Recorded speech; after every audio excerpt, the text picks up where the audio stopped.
के समय नींद में अगर 3 बार कोई आवाज दे तो जरूर चिंतन करना चाहिए। अगर अच्छी बात है तो सोना नहीं चाहिए, अगर कोई बुरी बात है तो जगना नहीं चाहिए। ऐसा हमारा स्वप्न विज्ञान कहता है। तो चोथमल बावलिया उठे जागे और बोल रहे हैं कि मैं दीक्षा नहीं ले सकता, मुझे अपने बेटे और पोतों से बड़ा मोह है। आप लोगों को कहते हैं अगर नहीं होता तो हमारे पास आ जाते, रोज ही महाराज कह रहे कोई तो और कोई तो और। तो चोथमल जी ने कहा मुझे तो अपने बेटे पोतों से बहुत मोह है, मैं दीक्षा नहीं ले सकता। फिर आवाज आई मोह को छोड़ और दीक्षा ले ले।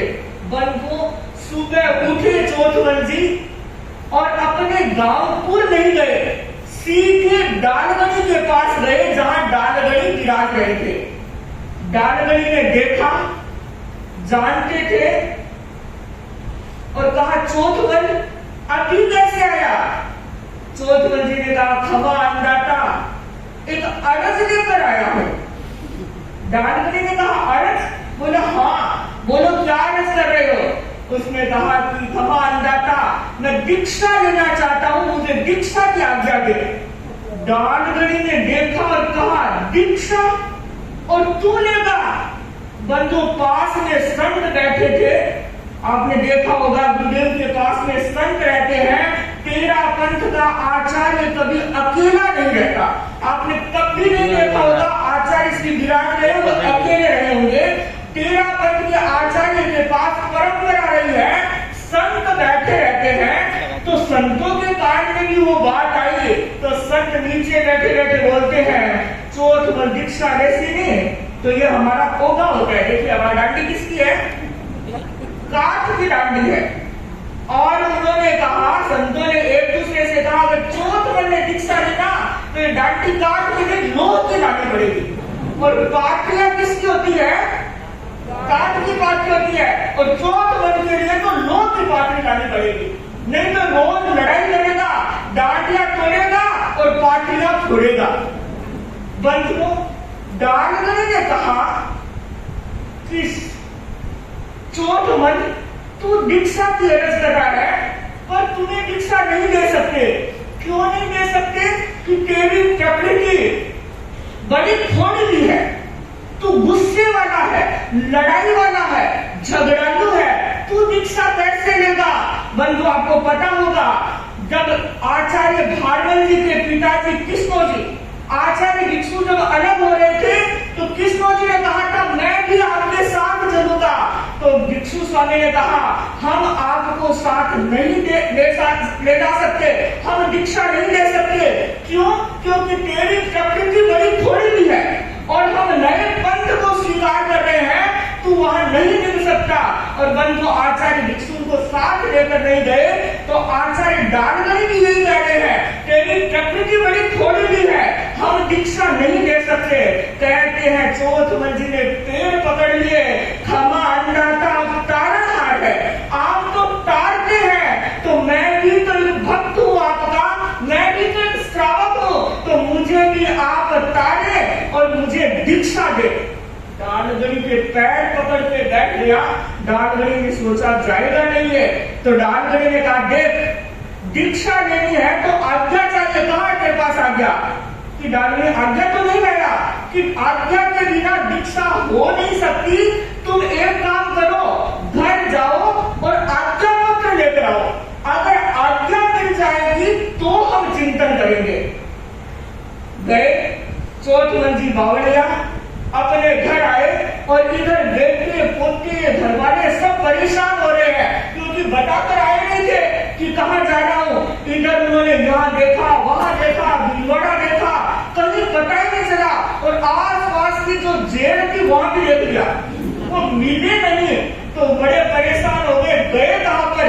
जब आज की मोबाइल तो था नहीं कि फोन कर दे। चोथमल जी आए घर और बेटे ने कहा पिताजी हम कितने परेशान हो गए, कम से कम जाओ तो बताकर तो जाया करो कि मैं वहां जा रहा हूँ। कहाँ गए थे? कि अरे कहाँ गया, मैं तो डालगढ़ी के पास गया था। डालगढ़ी के पास क्यों? कि मुझे तो दीक्षा लेनी है। अच्छा डालगनी ने क्या कहा कि डालगनी ने कहा है कि आज्ञा लेकर आओ, फिर चिंतन करेंगे, और मैं तुम लोगों से आज्ञा लेने के लिए आया हूं। बंधुओं, बेटों ने सुना और बेटों ने कहा पिताजी हम तो आपको हरगिज आज्ञा नहीं देंगे, क्योंकि अगर आज्ञा देंगे तो लोग क्या कहेंगे, घर का कचरा संतों के पास भेज दिया। बंधुओं, इतना सुना, चोट मंजिल को आई ना, गुस्सा आया और पास से डांडी पड़ी थी, 2-4 डांडियों से लगा दी। तो बेटों ने कहा पिताजी इसीलिए तो कहते हैं आपको बात बात पर गुस्सा आता है, हम तो आपकी लाठी की मार खा लेंगे, लेकिन वहां पर उनके से कौन मारने देगा हमको, तो आप दीक्षा नहीं दे सकते, हम आपको आज्ञा देंगे नहीं। तो चौथ मंत्री ने कहा सुनो, अगर तुम आज्ञा नहीं दोगे तो मैं भी संकट करता हूं। क्या संकट, कि जब तक तुम लोग मुझे आज्ञा नहीं दोगे तब तक मुझे तुम्हारे घर की रोटी खाने का त्याग, रोटी खाने का त्याग, और उसके बाद कहा कि घर के पानी पीने का भी त्याग है। बंधुओं, परिवार वालों ने सोचा 2-4 गुस्से में त्याग किए, फिर अपने आप आ जाएगा। बंधुओं पक्के बहुत थे और कहते चौथ मंजिल ने उस दिन से घर की रोटी पानी खाना छोड़ दिया, और वो दुकान में खुद अपने हाथों से रोटी बनाते हैं, खाते हैं, पानी पीते, घर आते तो हैं पर रोटी पानी नहीं खा रहे। बंधु कहते हैं ऐसा करते करते 6 महीने बीत गए। 6 महीने जब बीत गए, न तो चौथ मंजिल इतने और न परिवार वाले न वो आज्ञा लिख रहे हैं, न ये कह रहे हैं इन लोग को एक ही पकड़, मुझे तो दीक्षा लेनी है, आज्ञा पकड़ दो। और कहते गांव वालों ने कहा उनके बेटों से कि अरे इतना जिद कर रहे हैं तो तुम लोग आज्ञा लिख के दे दो, जब इसको लड़ने के लिए नहीं मिलेगा तो अपने आप हाथ आ जाएगा, एक बार तो जाने दो इसको। और कहते जब गांव वालों ने समझाया तो चौथ मंजिल के बेटे पोते और घरवाली ने आज्ञा नहीं दी, आज्ञा पत्र दिया और कहा पिताजी घर पधारो, घर का खाना खाओ और हम आपको आज्ञा पत्र दे रहे हैं। चौथ मंजिल ने पहले हाथ में आज्ञा पत्र लिया और उसके बाद घर का खाना खाया। अब बंधुओं आज्ञा पत्र लेकर के डालगनी के पास आए। डालगनी ने देखा क्या बात है, चौथ मन आ गया। डालगनी को लगा है तो पक्का, और कहा कि आ गया, कि हाँ आ गया, कि आज्ञा पत्र क्या, मुझे आज्ञा पत्र लेकर आया हूँ। बहुत मेहनत करनी पड़ी, 6 महीने के बाद बेटों को तो ने आज्ञा दी है, ये लीजिए आज्ञा पत्र और अब मुझे दीक्षा दे दीजिए। बंधुओं संत पास में बैठे थे, दलसाजी श्री जी ने चांदवल जी की बात बताई थी, कैसे थे संत। ने सोचा आचार्य तो दीक्षा देने के लिए रहना किसके पास साथ पड़ेगा, हम लोगों के साथ। बड़ी मुश्किल हो जाएगी अगर इसने दीक्षा ले ली, डालगनी ने दे दी, संतों के प्राण खड़े हो गए। डालगनी क्या कहते हैं, और डालगनी ने कहा देव चौथवन एक बार फिर चिंतन कर ले, नहीं तो तू भी भूंडा लगेगा। देव पता था मैं 60 महीना नहीं दे सकता, क्योंकि जबरदस्ती की दीक्षा दी, फिर घर जाएगा तो भूंडा ही लगेगा ना, तो तू भूंडा लगेगा और लोग मुझे भी कहेंगे कि डालगनी को चेलकियों की भूख ज्यादा थी क्या। पता था चौथ मन ऐसा है, फिर भी दीक्षा देगी। और बंधुओं उन्होंने कहा कि गुरुदेव मैं संकल्प करता हूँ, मैं जिंदगी में कभी भी शिकायत का मौका नहीं दूंगा, आपके पास कभी भी शिकायत नहीं आएगी कि चौथ मन ने लड़ाई की है, झगड़ा किया है, गलत काम किया है। बंधुओं एकदम पक्का कर दिया और कहते हैं डालगनी ने चौथ मंजिल को दीक्षा दे। बंधुओं देखिए दीक्षा ले ली और इतिहास बताता है वो लड़ाकू जो चौथ वर्षा एकदम बदल गया। दीक्षा लेने के बाद एक दिन भी डालगनी के पास किसी संत ने आकर शिकायत नहीं की कि चौथ वर्षी लड़ाई कर रहे हैं, चौथ वर्षी थोड़े भी हैं, चौथ वर्षी झगड़ा कर रहे हैं। बंधुओं पूरी जिंदगी, पूरा स्वभाव, पूरी आदत, पूरा व्यवहार सब कुछ बदल लिया।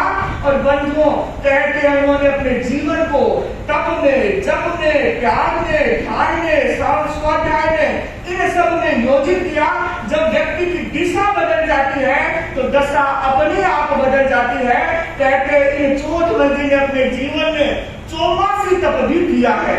बंधुओं लोग, हमारी पुरानी कहावत है, लोकोक्ति है, जाका पड़ा स्वभाव जासी जीव स्यु नीम न मीठो होए सींचो गुड़ घीव स्यु। कि नीम को आप कितना भी, जो बच्चा छोटा सा पौधा है, कभी से आप अगर घी और गुड़ भी दोगे तब लेकिन वो मीठा होगा क्या? खारा ही होगा। तो व्यक्ति का जो स्वभाव बन जाता है उसको बदला नहीं जा सकता।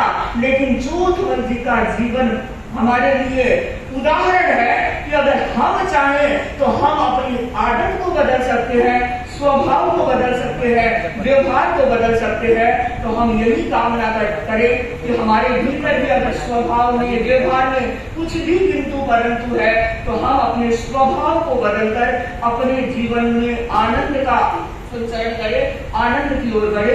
इन्हीं भावों के साथ ओम अरहम। अब मेरा करबद्ध भाव भरा विनम्र निवेदन श्रद्धेय साधुगणा से गण के गौरवशाली श्रावक कौन है?